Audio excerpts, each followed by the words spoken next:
دو بہت بڑے معروف سلسلے چلتے ہیں عالم عرب میں، ایک طریقہ شاذلیہ عرب میں، جدھر جائیں کثرت سے طریقہ شاذلیہ ملتا ہے، مگر آج شاذلیوں کو معلوم نہیں کہ شاذلی بھی غوث پاک کی ولایت کے درخت کی شاخ ہے۔ ہر شاذلی کو نہیں معلوم، اہل علم کو، اہل تحقیق کو تو معلوم ہوتا ہے۔ امام ابو الحسن شاذلی جن کا وظیفہ حزب البحر، بڑے بڑے اولیاء عرفاء پڑھتے ہیں حزب البحر، امام ابو الحسن شاذلی یہ مغرب میں ہوئے ہیں، مزار مبارک ان کا مصر میں ہے، مزار مبارک ان کا مصر میں ہے، اسکندریہ کے پاس۔ آگے وہ مرید اور خلیفہ ہیں حضرت ابو مدین غوث المغربی کا۔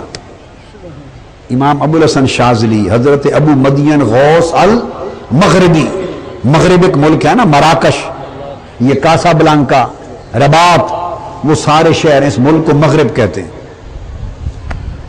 اس ملک مغرب کے رہنے والے ہیں، اس لیے نام ہے ابو مدین، درجہ غوث کا تھا، ابو مدین غوث المغربی۔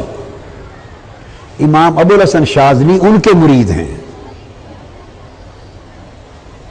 اب سمجھے، امام ابو الحسن شاذلی ان کے مرید اور خلیفہ ہیں حضرت ابو مدین، شیخ ابو مدین غوث المغربی کے، اور حضرت شیخ ابو مدین غوث المغربی خلیفہ سرکار غوث العظم رضی اللہ تعالیٰ۔ تو شاذلی کیا ہوئے؟ کیا ہوئے؟ کوئی لمبا چوڑا سلسلہ سنایا ہے؟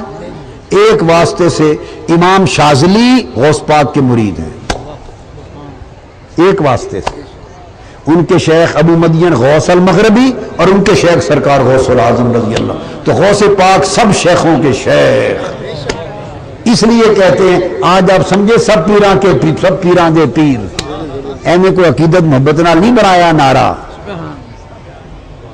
ایویں نہیں بنایا کہ سب پیراں دے پیر، حقیقت یہ ہے کہ کائنات کے کل پیروں کے پیر۔ اب سب کے پیر تو ثابت کر کے بتا دیے آپ کو، گن گن کے بتا دیے۔ اور شیخ ابو مدین غوث المغربی حضور غوث پاک کی غلامی میں کہاں آئے؟ حج کے دوران مینا میں، دوران حج مینا کے میدان میں تھے، حضور غوث پاک کی غلامی میں آئے، اور پھر آپ نے اپنے مریدوں کو بھیجا بغداد جاؤ، میرے شیخ کی صحبت میں فیض پاؤ۔ آپ کے بھیجے ہوئے مرید اس دن بغداد میں موجود تھے جس دن منبر پر سرکار غوث العظم نے فرمایا قدمی ھذہ علی رقبۃ کل ولی اللہ، میرا یہ قدم ہر ولی کی گردن پر ہے۔ ادھر مدین ابو مدین المغربی غوث فاس میں، ملک مغرب کے شہر فاس کے گاؤں میں اپنے منصب پر بیٹھے تھے، ادھر بغداد میں اعلان ہوا، غوث ابو مدین مغربی نے وہی گردن جھکا دی، وہی گردن جھکا دی۔ کسی نے پوچھا حضور کیا ہوا ہے؟ فرمایا تمہیں خبر نہیں، بغداد میں غوث پاک نے اعلان کیا ہے میرا گردن ہر ولی کی گردن پر ہے، ہر ولی پر واجب ہے گردن جھکائے، ورنہ ولی نہیں رہے گا، ورنہ ولی نہیں رہے گا۔ اب جو سلسلہ شاذلیہ ہو گیا وہ بھی غوث پاک کے فیض کا ایک طریق ہو گیا۔ اور شیخ ابو العباس مرسی جن کا مزار سکندریہ مصر میں ہے، ان سے طریقہ مرسیہ ہے سارے مصر میں اور مغرب میں۔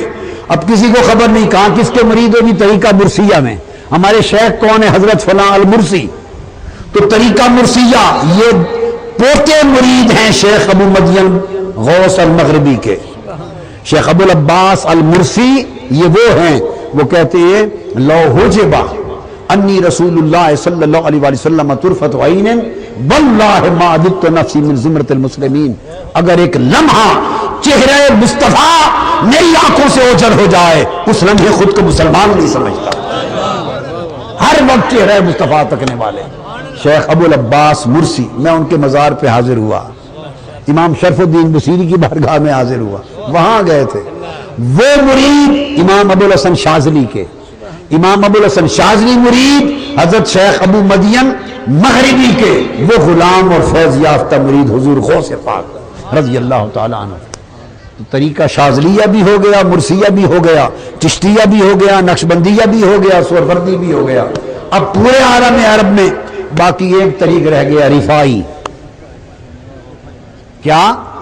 یہ بڑے سلاسل بقایا خانوادے اور بھی ہیں، مشیشیہ، بقائیہ، وہ گننے لگوں تو 200 اور جزوی طریقے خانوادے اور بھی ہیں، حد ہی کوئی نہیں، مگر بڑے بڑے گن دیے. کیا؟ بڑے گن دیے. تو پھر طریقہ رفاعیہ، کتب الاقطاب حضرت سید احمد الرفاعی رضی اللہ تعالیٰ عنہ، کتبوں کے کتب سید احمد الرفاعی صاحب بہجت الادرار، بہجت الابرار. امام شتنوفی شافعی روایت کرتے ہیں، بہت سارے بزرگوں نے، علماء نے، محدثین نے، اولیاء نے روایت کیا. فرمایا ہم سفر پہ تھے آپ کے ساتھ مصر میں، سفر پہ تھے، اچانک ایک مقام آیا، ایک منزل آئی، اس منزل پہ بیٹھے تھے خیمے میں، یک رخت حضرت سیدنا سید شیخ احمد الرفاعی آپ جھک گئے، گردن زمین تک جھکا لی اور کہا بل علی راسی وعینی، میری آنکھوں اور سر پر بھی ہے. سب پوچھنے لگے حضور یہ ماجرا کیا ہوا ہے؟ فرمایا تمہیں کیا خبر، آج بغداد کے منبر پر غوث الاعظم نے یہ حکم دیا ہے، ہر ولی کی گردن پہ میرا قدم ہے، گردن چکائی ہے تاکہ ولی رہ جائیں، تاکہ ولی رہ جائیں. ولایت غوث پاک کے قدموں کی محتاج ہے رضی اللہ تعالی عنہ. تو سلسلہ رفاعیہ شجر ولایت غوثیہ کی شاخ. میں مغرب گیا، پیرس سے فلائٹ پر میں گیا مراکش، تو کچھ نوجوان عرب مجھے پیرس میں ملنے آئے بڑی محبت عقیدت سے. انہوں نے کہا ہمارے شیخ آپ کو، جب آپ اتریں گے مراکش شہر میں تو ایئرپورٹ پہ ہمارے شیخ اور خلفاء آپ کو ریسیو کریں گے. ٹھیک ہے، ریسیو ہو گئے. رات انہوں نے محفل کی ہمارے لیے، میرے لیے، اور علماء ساتھی بھی ساتھ تھے. محفل ہوئی تو میں نے پوچھا آپ کا طریقہ، انہوں نے کہا طریقہ مشیشیہ. طریقہ میں نے کہا بانی کون؟ حضرت شیخ عبدالسلام بن مشیش، حضرت شیخ عبدالسلام بن مشیش. عالم مغرب کا بہت بڑا معروف طریقہ ہے، اور وہاں سے فرانس اور یورپ میں بھی یہ چلتا ہے. بس ان سے میں نے بات سن لی. اس کے بعد میں نے مغرب کے اولیاء کرام کے اوپر کتابیں خریدی، حضور غوث پاک کی اور کئی کتابیں. اس میں پڑھا کہ حضور غوث پاک کی شاخیں فیض کی مغرب میں کیا ہیں. ان میں پڑھا کہ حضرت عبدالسلام بن مشیش بھی غوث پاک کے مریدوں میں ہیں، پوتے مرید ہیں. کیا؟ جدھر دیکھو غوث پاک کا فیض ہے. مرتبہ نبوت میں جدھر دیکھو رحمت للعالمین کا فیض ہے، رحمت للعالمین کا فیض ہے. میں ایک بات کہنے لگا ہوں، کسی کی طبیعت کو پسند آ جائے قبول کر لے، ذمہ دار اور سند میں خود ہوں، اسے کوئی پرابلم نہیں ہے. کوئی اعتراض کرے میری طرف ریفر کر دو، انہیں کہا جی انہی سے پوچھے جنہوں نے کہا ہے، میں ذمہ دار ہوں. اور پسند نہ آئے تو کوئی بات نہیں، چھوڑ جائیں، کرکٹ نہ کریں. کرکٹ مرتبہ نبوت ہو تو ہر طرف فیض رحمت للعالمین کا، اور مرتبہ ولایت ہو تو خدا کی قسم ہر طرف فیض غوث العالمین کا. غوث لوگ تو صرف غوث الثقلین کہتے ہیں، وہ صرف دو جہانوں کے نہیں، وہ غوث العالمین سب جہانوں کے غوث ہیں، جن و انس کے غوث ہیں، سب ولیوں کے غوث ہیں، سب جہانوں کے غوث ہیں. تو فیض غوث العالمین کا جو ہے وہ پرتو ہے فیض رحمت للعالمین کا، اس کا پرتو ہے. حضور کی سب سے بڑی شان جو ہوئی تو سب عالمین میں نہیں ہوگی، سب عالمین میں ہوگی.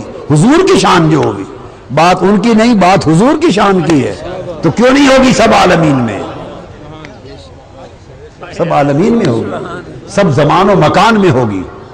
لہذا پورے اطراف و اکناف عالم میں جدھر فیض پہنچا ہے ولایت کا، اس کو تاریخ کو اوپر لے کے جائیں تو اس کی جڑ، اس کی روٹ غوث پاک کی بارگاہ، وہیں سے شروع ہوتا ہے، جدھر تحقیق کرے وہیں جا کے ختم ہوتا ہے. یہ میں مراکش سے کتاب خرید کے لایا تھا.